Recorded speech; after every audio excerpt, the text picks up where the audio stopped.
This is our second Easter in the midst of the pandemic.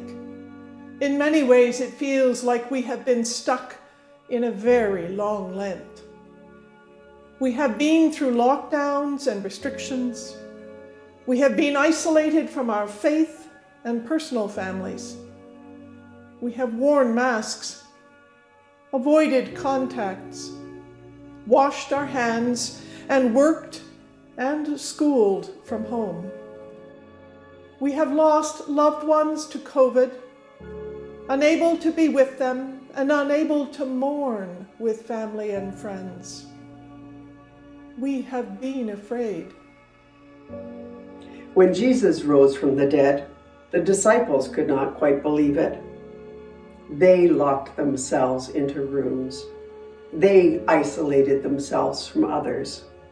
They were afraid. But Jesus kept showing up in their midst, in the midst of where they were, proclaiming a word of peace and sharing the good news of the resurrection in both words and deeds. This Easter, there are signs of hope and resurrection around us.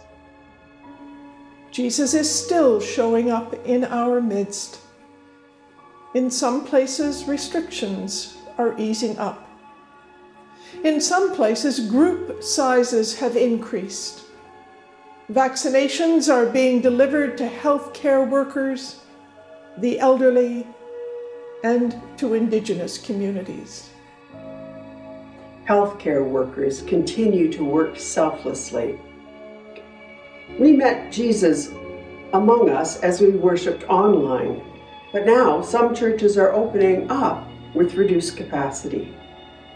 Through this long Lent, and now in this joyous time of Easter, Jesus has been walking with us and has been in our midst, whether we have been isolated or gathered. This pandemic is not yet over, but it looks like the end is in sight. Jesus will see us safely through. For this Easter good news of hope and new life, we say, Alleluia, Alleluia, Alleluia.